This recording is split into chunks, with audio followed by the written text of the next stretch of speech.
Em primeiro lugar, meus irmãos, Joel, capítulo 2, versículo 23. Joel, capítulo 2, versículo 23. Diz assim a palavra do nosso Deus: Alegrai-vos, pois, filhos de Sião, regozijai-vos no Senhor, vosso Deus, porque Ele vos dará em justa medida a chuva, fará descer como outrora a chuva temporã e a seródia. Amém? Volte um pouquinho aí as páginas da Bíblia, Oséias capítulo 10, versículo 12. Então eu disse: semeai para vós outros em justiça, ceifai segundo a misericórdia, arai o campo de poucio, porque é tempo de buscar ao Senhor, até que Ele venha e chova a justiça sobre vós. Amém? Meus irmãos, eu queria começar essa meditação perguntando, hoje, logo antes de vir para cá, eu olhei para as nuvens e parecia que ia chover. Quem pensou da mesma forma? Alguém trouxe um guarda-chuva aí? Guarda-chuva. Geralmente sempre a gente, às vezes as pessoas vêm para a igreja, quando não vêm de carro, como aconteceu hoje pela manhã, traz o guarda-chuva, não é? Vamos para algum lugar, não está de carro, ou então deixa o guarda-chuva dentro do carro, porque é necessário que a gente tenha sempre um guarda-chuva. Guarda-chuva nunca sai de moda, a verdade é essa. Nós deixamos um tempo lá guardado, mas quando precisa, ninguém quer se molhar. Guarda-chuva ou sombrinha? E eu pergunto, qual é o correto? É guarda-chuva ou sombrinha? Bem, queria contar, introduzindo essa meditação nossa, a história da sombrinha, ou como nós conhecemos, o guarda-chuva. No ano de 1400 a.C., na Mesopotâmia, hoje a região do Iraque, já existia um objeto, e esse objeto era feito com folhas de palmeira que serviam para proteger a cabeça dos reis contra o sol. Era interessante isso. Inicialmente, por isso, ele foi inventado para proteção do sol, não para a chuva. Mesmo porque era raro chuva naquela região, e nós sabemos ali no Iraque que é muito difícil. Por isso, o nome conhecido popularmente naquela época era sombrinha, para cobrir do sol. Interessante, meus irmãos, que na Grécia este item era um artigo exclusivamente feminino. Os homens não usavam esse artifício. Somente no ano 1786, os ingleses, homens ingleses, aceitaram sair à rua com um guarda-chuva. Até então havia um preconceito a usar o guarda-chuva na rua, os homens, mas eles começaram a usar nos dias de chuva, os ingleses, no ano de 1786. É mais ou menos uma história resumida. Hoje o que nós entendemos que todo mundo precisa de um guarda-chuva para não ser encharcado com as águas da chuva, é ou não é? E a gente precisa caminhar desta forma. Quem aqui já saiu sem guarda-chuva e de repente tomou um banho no meio do caminho? Né? Com certeza, então você agora aprendeu e tem sempre um guarda-chuva do lado. No texto lido, meus irmãos, por que eu estou falando sobre isso? No texto lido, aqui nós vemos que Deus, nesses versículos, deseja pegar o seu povo sem guarda-chuva e lhe dar um banho da sua preciosa graça. Amém? É o que nós podemos ver nesses versículos. Aqui é uma metáfora para ilustrar o que Deus deseja fazer e faz com o seu povo quando Ele quer assim manifestar a sua graça, despejando nele abundante chuva. E nesses versículos, meus irmãos, reforçam a ação de Deus como um Pai gracioso que por amor disciplina seus filhos e responsabiliza os seus filhos diante de tudo aquilo que faz. Por isso, nesses versículos, vemos 3 tipos de chuvas que Deus deseja chover como obra da sua graça. E o título dessa mensagem é Chuvas da Graça, chuva temporã, seródia e chuva da justiça. Estaremos falando sobre essas 3 chuvas para a nossa meditação. Como Deus age no envio dessas chuvas para o seu povo? Em primeiro lugar, vamos ver a chuva temporã. Nós lemos em Joel capítulo 2, versículo 23, uma promessa de Deus. E a promessa era que ele fará descer, como outrora, a chuva temporã. Aqui nós vemos, meus irmãos, o contexto de Joel e também Oséias. Era um tempo onde o povo logo foi para o cativeiro, estavam passando por um momento difícil, mas Deus promete novamente enviar a chuva temporã. Agora, o que é a chuva temporã? A chuva temporã, a palavra no hebraico significa a primeira chuva. Essa chuva, meus irmãos, eram chuvas conhecidas como a chuva de outono, ou chuvas conhecidas hoje como pancadas. Já ouviu chamar daquela pancada de chuva? De repente cai de uma vez e você sem perceber, oh meu Deus, está chovendo, tem que fechar a casa, senão inunda tudo. É esse tipo de chuva que é a chuva temporã. Esta é a chuva que geralmente vem antes da chuva serôdia, que nós estaremos falando. As chuvas serôdias são as chuvas da primavera, são chuvas diferentes. Essa chuva temporã é uma chuva inesperada que nos pega de surpresa, sem guarda-chuva. É aquela chuva que você de repente saiu e em cima de você. Às vezes é frustrante, não é? Mas quando nós olhamos no aspecto espiritual, meus irmãos, é algo que Deus faz para com o seu povo de forma inesperada. Amém? Aqui, meus irmãos, por exemplo, no início do Novo Testamento, vemos o povo de Deus sofrendo pelos romanos. Nós vemos também no início do Novo Testamento o povo de Deus aguardando o Messias, aguardando algo novo que acontecesse naquele tempo. Isso no início do Novo Testamento. Agora veja comigo, se nós olharmos, meus irmãos, havia uma profecia do Messias, mas essa profecia já havia demorado 400 anos. Percebe? Imagine você uma profecia que foi 400 anos atrás. Tem algumas pessoas que talvez nem esperassem mais essa chuva, nem esperassem mais o Messias. Alguns estavam entristecidos. Eu acho que ele não vem mais. 400 anos e não aparece. Por isso que em Isaías capítulo 9, versículo 1 diz: quando a terra estava aflita, o povo que andava em trevas viu uma grande luz, e os que viviam na região da sombra da morte, resplandeceu-lhes a luz. Amém. Apesar do tempo, meus irmãos, essa chuva veio. Quando nós olhamos o início do Novo Testamento, havia uma mulher chamada Maria. E esta mulher chamada Maria foi a primeira que recebeu essa chuva. Agora, acompanhe comigo. Maria era uma virgem que estava noiva de um homem chamado José. Mas sem nenhuma explicação científica, Maria ficou grávida antes do tempo. Agora, imagine o escândalo. As pessoas falando: olha, aquela Maria parece santa, ela nem se casou, mas já está grávida. Que história é essa? Imagine o escândalo, meus irmãos, que essa chuva temporã veio em cima de Maria. Talvez você esteja falando: olha, ainda bem que não é comigo, mas se você fosse Maria, ou se você fosse José, como explicar isso? Tente reunir a família, que cada um pensa de um jeito diferente às vezes, não é? Olha, eu quero explicar aqui que foi. Meus irmãos, a chuva temporã, quando ela acontece, às vezes escandaliza até as pessoas ao redor. É o que nós vemos, meus irmãos. Maria, uma mulher agraciada por Deus, recebeu a chuva temporã, ficando grávida antes do tempo, que cumpriu o propósito eterno da vinda do Messias. O que nós vemos, meus irmãos, é que os frutos dessa chuva temporã abundaram a vida de Maria, e o resultado foi uma mudança na história dela e de todas as pessoas em todos os tempos.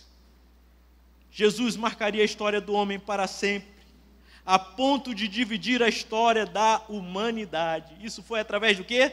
A chuva temporã, que trouxe um novo tempo de esperança. Amém. Por isso, meus irmãos, que cumprindo Isaías capítulo 9, versículo 1, os pastores estavam num campo para mais um dia de serviço.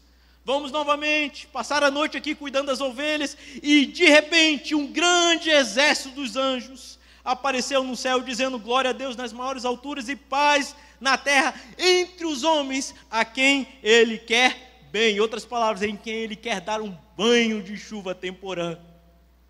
Estavam cansados, meus irmãos, esgotados, e de repente algo novo apareceu sem que eles esperassem. Opa, tem alguma coisa diferente nessa noite. Era a graça do Senhor, a chuva do Senhor. Deus estava anunciando a chuva temporã, sem que ele jamais esperasse.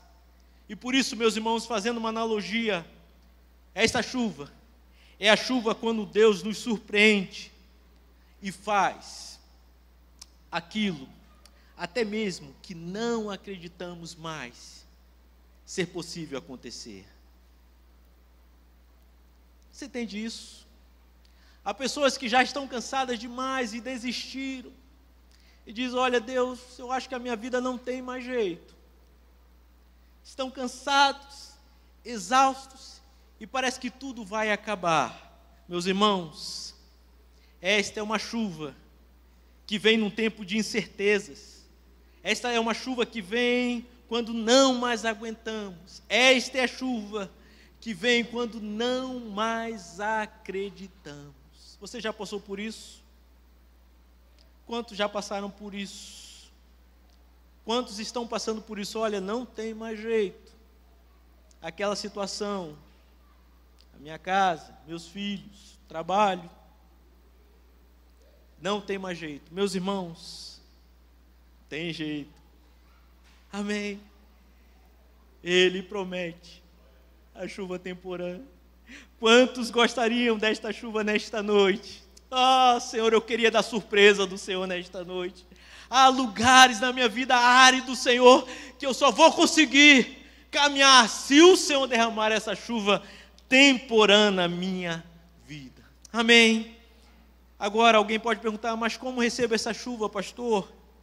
É preciso entender que esta chuva é derramada como uma demonstração da graça e misericórdia do Senhor. O homem não merece, mas Ele faz desta forma. E o homem não pode fazer nada para merecer. Por mais que você queira, você não consegue. Você pode pular de um lado para o outro. Não, Ele faz porque Ele quer. O que Deus quer de nós é apenas que continuemos servindo. O que Deus quer de nós é que nós apenas continuemos adorando. E quando menos esperamos, tomamos um belo banho espiritual de sua graça através da chuva temporã. A única coisa que Ele te pede, meu irmão, é: não desista. Não desista, meu irmão, continue firme. Por mais que você esteja cansado, continue. Não pare. E um dia virá essa chuva sobre você. Está difícil? Continue vindo da igreja. Está difícil? Continue lendo a Bíblia. Está difícil? Continue orando. Quem disse que oração é fácil? Não é fácil. Para o pastor também não é fácil. Mas eu preciso todos os dias levantar de manhã e me ajoelhar pelo menos um pouco para dizer: Senhor, dá-me graça este dia mais uma vez. Não desista. Continue contribuindo, ofertando, continue servindo, continue em família, meu irmão. Não desista. E um belo dia, com certeza você vai receber essa chuva. Amém? Isso me lembra, meus irmãos, a profetisa Ana. A profetisa Ana, com 84 anos de idade, o velho Simeão, estavam na porta do templo esperando o Messias. Quando de repente, aleluia, ele apareceu. Se você verificar Evangelho de Lucas, capítulo 2, versículo 28 e 32, diz assim: e quando ele está 84 anos, esta mulher estava lá, Simão também, mas de repente Jesus apareceu. E Simeão o tomou nos braços e louvou a Deus, dizendo: agora, Senhor, podes despedir em paz o teu servo, segundo a tua palavra, porque os meus olhos já viram a tua salvação, a qual preparaste diante de todos os povos, luz para a revelação aos gentios e para a glória do teu povo Israel. Amém. Agora, veja comigo, Simeão e esta mulher estavam onde? Na porta do templo. Quando Jesus veio, o que Jesus fez? Se lembra que Jesus expulsou cambistas na igreja? Havia no tempo de Simeão? Havia. O que Jesus fez? Havia os fariseus? Havia. Apesar de no templo haver fariseus, pessoas que não tinham nenhum temor a Deus, ainda eles continuaram a ir à igreja. Amém? Eles continuavam, eu estou aqui porque eu estou aguardando o Messias. Meu irmão, não pare de congregar. Um dia ele voltará para buscar a sua igreja. Continue firme, meu irmão, continue buscando, e ele enviará a chuva temporã. Amém? Há ainda uma outra chuva que nós vemos nesse texto, que é a chuva serôdia. É interessante que a chuva serôdia, meus irmãos, além de estar no livro de Joel, também está no livro de Oséias. Se você verificar o livro de Oséias, capítulo 6, ele fala também sobre esta chuva, que diz assim, o texto sagrado: conheçamos e prossigamos em conhecer ao Senhor, como a alva a sua vinda é certa, e ele descerá sobre nós como a chuva, como chuva serôdia, que rega a terra. Oséias capítulo 6, versículo 3. A chuva serôdia, meus irmãos, é considerada como a chuva de primavera. A chuva serôdia é a chuva no tempo certo, que faz a planta germinar, que faz a planta crescer. Por isso que Joel fala sobre essa chuva. Agora, olhe comigo, Joel profetizou, meus irmãos, para o reino do norte, em Samaria. E essa profecia foi mais ou menos por volta do ano 760 a 722, quando Samaria foi invadida pelos assírios. E aqui o que nós vemos, meus irmãos, que a Síria, quando invadiu Samaria, o que ele fez? Ele pegou as 10 tribos que estavam, veja bem, estamos falando do reino do norte, e levou para onde? Outras nações. A primeira coisa que a Síria fez, é levou essas tribos para outras nações. E o que ele fez mais? Ele também pegou outras nações, os restantes das 10 tribos que ficaram em Samaria, o que ele fez? Ele pegou outras nações e também colocaram em Samaria. Para quê? Estratégia. Para que houvesse uma mistura do povo de Deus com o povo, os gentios, que não conheciam o Senhor. Então ele tirou e levou como escravo muitos deles, e os que ficaram em Samaria ainda trouxeram outros, para que houvesse esta mistura. E por esta mistura, meus irmãos, historicamente nós vemos que esta nação, ou seja, o reino do norte, nunca mais voltou do cativeiro. Nós não vemos esse retorno, diferente da tribo de Judá, se lembra? Depois de 70 anos eles voltaram. Diferentemente eles voltaram, mas a tribo do norte não, ela se desfez. Somente o reino do sul voltou do cativeiro, pois o reino do norte se dissolveu. Por isso, que quando chegamos no Novo Testamento, vemos a história da mulher samaritana. Quem é que conhece a história da mulher samaritana? A história da mulher samaritana é a história de uma mulher que está confusa, conversando com Jesus, sem entender o verdadeiro sentido da adoração que Deus deseja.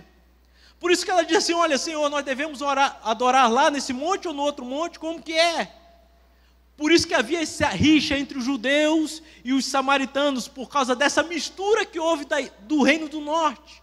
E por isso que isso nós vemos em todo o Novo Testamento, o samaritano não conversando com o judeu. Mas, meus irmãos, nós estamos lendo esse texto no livro de Oséias. Apesar disso, ainda havia um remanescente. Amém? Deus, em meio às tribulações e às dificuldades, guarda um povo para si. Aleluia! Você pertence a esse povo? Eu creio que você pertence. E a esse remanescente, meus irmãos, que Deus promete enviar a chuva serôdia, ou seja, a chuva no tempo certo. Esta chuva é a chuva serena, que entra na terra devagar e aos poucos vai encharcando o solo. Quem conhece? Esta é a chuva que fortalece o solo para que este solo produza frutos. Esta chuva é como o alimento da terra, é aquilo que ela precisa para sobreviver.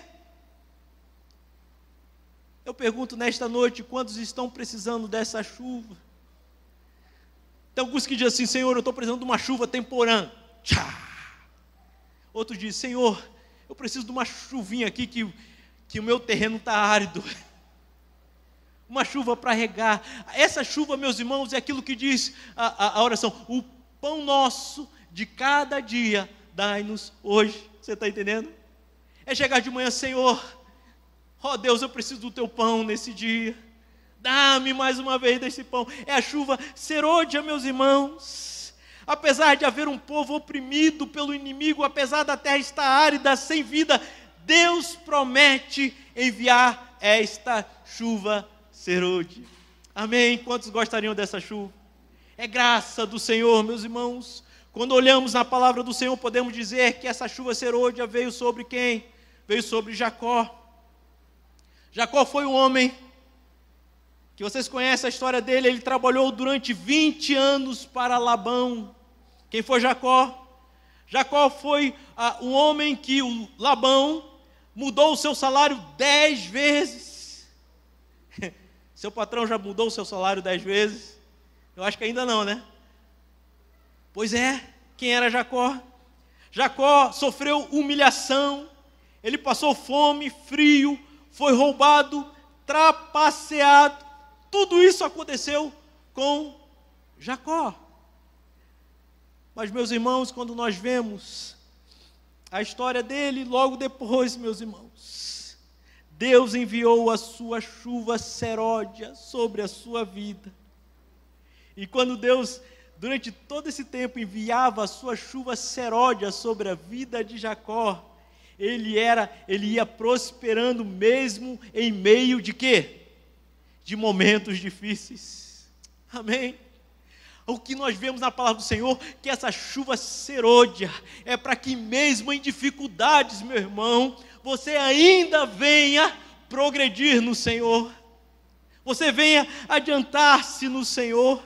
Por isso que Jacó, meus irmãos, por causa dessa chuva, partiu em direção às promessas. Deus é fiel para cumprir as suas promessas. E porque ele não desistiu, Deus assim começou trabalhando com ele. Ninguém dava nada por Jacó, ele estava sozinho lá 20 anos. Mas durante todo esse tempo, aos poucos, Deus foi amadurecendo a sua fé, até que chegou um novo tempo. Amém? A chuva serôdia, meus irmãos, é para amadurecer a nossa fé. É cada dia um pouquinho das gotas do Senhor. Amém? É como é gostoso sentir esse gotejar das graças do Senhor. Você já esteve em casa e de repente, estou sentindo um cheiro de chuva. É tão gostoso aquele cheiro, não é? É isso, meus irmãos. Deus a cada dia tem demonstrado a sua graça e a sua misericórdia para conosco. Com a chuva serôdia, Deus chegou até mesmo a mudar o nome de Jacó, que agora o nome dele chamaria Israel, descendência do Senhor. Gênesis capítulo 35, a partir do versículo 10, fala sobre isso. E ele é reconhecido como um dos patriarcas. Por quê? Porque a chuva serôdia caiu sobre a vida dele. Amém? Meus irmãos, a chuva serôdia é como se fosse o cuidado diário de Deus.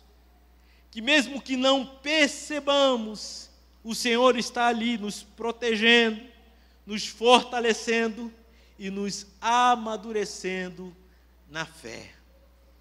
Cada dia o Senhor demonstra a sua graça. Esta chuva é quem nos dá as forças necessárias para prosseguirmos ao lado de Cristo.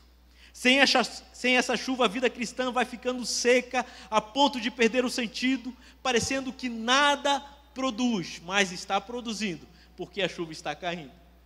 Amém? Às vezes parece que o solo nem nota a diferença, mas quando você olha lá embaixo, sim, tem diferença. A chuva está caindo. Agora a pergunta é: quando esta chuva é derramada? Eu creio, meus irmãos, que conforme o texto sagrado, essa chuva é derramada quando não desistimos de querer buscar ao Senhor, de conhecer ao Senhor. Por isso que o texto diz: conheçamos e prossigamos em conhecer ao Senhor. O que devemos fazer é prosseguir em conhecer ao Senhor.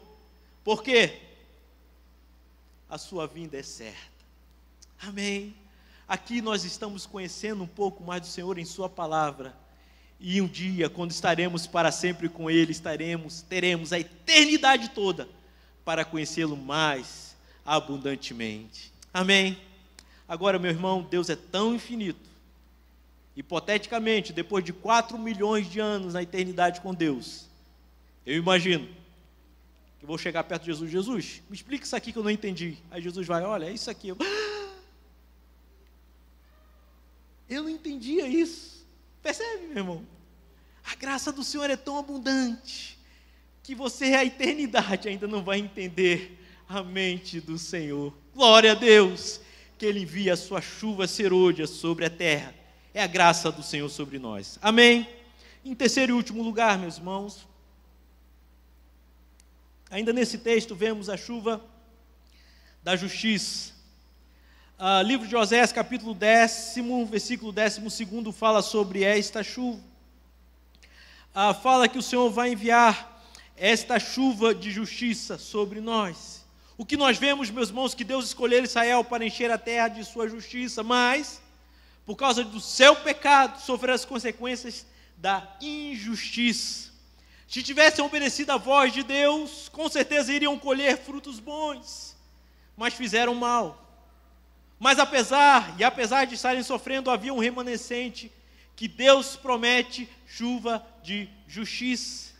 Para isso era necessária obediência, mesmo em meio ao cativeiro. O lugar de injustiça deveriam estar quietos, esperando do Senhor. O texto nos diz que, a despeito das falhas humanas cometidas anteriormente, Deus, pela sua misericórdia ilimitada, Ele iria recompensar ainda o trabalho de homens imperfeitos e pobres. Amém? Chuva de justiça. Por isso, a promessa de justiça está atrelada a uma responsabilidade. Se nós olharmos, meus irmãos, Oséias capítulo 10, versículo 12, ele diz que vai enviar essa chuva, mas a misericórdia do Senhor não isenta o homem de responsabilidade. Por isso que diz: arai o campo de poucio. Ou seja, o que isso quer dizer? Remexa mais uma vez o seu terreno baldio. Numa outra versão, esse mesmo versículo que está dizendo assim: passai o arado no chão duro de seus corações, pois chegou o dia de buscar ao Senhor. Amém? Então ele está dizendo assim: olha, o seu campo está preparado, mas mexe um pouquinho mais nele, tem coisa que precisa mexer. Em outras palavras, está dizendo: olha, humilhe-se, cave fundo, prepare o terreno novamente. Semeie para si mesmo em retidão. Deus responsabiliza o homem quanto ao seu terreno, para que a chuva de justiça caia sobre ele. Tem pessoas que querem exercer justiça por conta própria, esquecem da justiça de Deus. Deus quer manifestar a sua justiça, que é maior do que a justiça dos homens, mas para que isso aconteça, prepare o seu terreno, meu irmão. É isso que está dizendo. Exerça as obras da justiça e santidade, e no devido tempo, Deus concederá uma recompensa abundante. É possível que os corações estejam cheios, e o terreno esteja cheio de ervas daninhas, e precisam ser lavrados com humilhação e tristeza pelo pecado, para que sementes novas possam ser semeadas. É preciso, meus irmãos, que isso aconteça no nosso coração.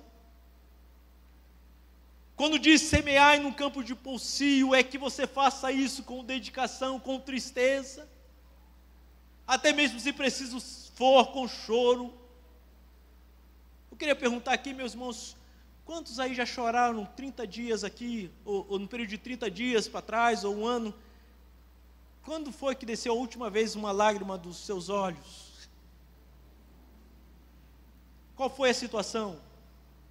Agora eu vou apertar um pouco mais. A pergunta agora é: quando foi a última vez, Ou se por acaso alguma vez você já chorou por causa de um pecado que você cometeu. Será que isso já aconteceu? De o seu coração ficar apertado por aquilo que você fez e não deveria ter feito. Meus irmãos, isso é arar o campo de Poucio. Você está entendendo? É preciso, meus irmãos, que venhamos entender que Deus quer que a gente venha preparar, meus irmãos. Aquele que faz dessa forma tem a promessa de uma chuva de justiça, porque Deus se compadece e um coração contrito não desprezará o Senhor. Um coração quebrantado e contrito não desprezarás, ó Deus, assim diz o salmista. Você está entendendo, meu irmão? E por isso essa chuva aponta para Jesus como sendo a justiça nossa. Nós lemos hoje Romanos capítulo 5, versículo 17, pois se pela transgressão de um só homem a morte reinou, muito mais os que recebem da abundante provisão da graça, chuva de justiça, o dom da justiça, reinarão em vida por intermédio de um único homem, Jesus Cristo. Amém? É Ele, meus irmãos. 2 Coríntios capítulo 5, 21 diz assim: aquele que não conheceu o pecado, Ele o fez pecado por nós, para que nele fôssemos feitos, o quê? Justiça de Deus. Justiça de Deus. Ele veio do céu para ser justiça nossa. E é isso que vemos sendo profetizado em Isaías capítulo 56, versículo 1. Assim diz o Senhor: mantende o juízo e fazei justiça, porque a minha salvação está prestes a vir, e a minha justiça prestes a manifestar-se. Meu irmão, Deus vai manifestar a sua justiça. Você está preparado para isso? Esta justiça, ou esta chuva de justiça, é o socorro do Senhor em tempos de necessidade, em tempos de crise. Quantas vezes chegamos diante do Senhor e pedimos: Senhor, faz justiça, Senhor. E é interessante que muitas vezes o último recurso é o Senhor. Nós corremos no advogado, corremos naquele que tem direito, procuramos quem pode nos ajudar, e às vezes por último a gente pede para o Senhor. Mas não, meu irmão, o que o Senhor pede nesse texto: olha, vai arar o teu campo aí, meu irmão. Arai o campo de Poucio. É tempo de buscar ao Senhor. Na Bíblia há um termo muito propício, Jeová Tsekenu, que diz assim: Senhor, justiça nossa. Aleluia! Nós temos um Deus que faz justiça por nós. Ele é a nossa justiça. Amém? Por isso, meus irmãos, como experimentamos desta chuva, voltando-se para o Senhor, estando mais próximos do Senhor do que dos homens, buscando mais a provisão do Senhor do que a provisão dos homens. Por isso, 2 Crônicas capítulo 7, versículo 14 diz assim: se o meu povo, diga comigo, que se chama, se humilhar e orar e me buscar e se converter dos seus maus caminhos, então eu ouvirei dos céus, perdoarei os seus pecados e sararei a sua terra. Aleluia! Fique em pé, meu irmão. Aleluia! Sarar a sua terra é o que o Senhor promete, meu irmão. Então faça a sua parte. Ponha-se a buscar ao Senhor e Ele virá ao teu socorro. Ele virá até você. Por isso que nesta noite, meus irmãos, vemos que Deus quer abençoar o seu povo. Deus deseja abençoar o seu povo. Deus deseja derramar a sua chuva temporã, serôdia e de justiça no tempo dEle. Ele quer te pegar sem guarda-chuva para você ficar encharcado com a sua graça. Amém? Para isso, o que é necessário? Aproxime-se dEle. O que é necessário? Estar mais próximo dEle. O que é necessário? Mais quebrantamento. É tempo de consagração. É tempo de buscar ao Senhor.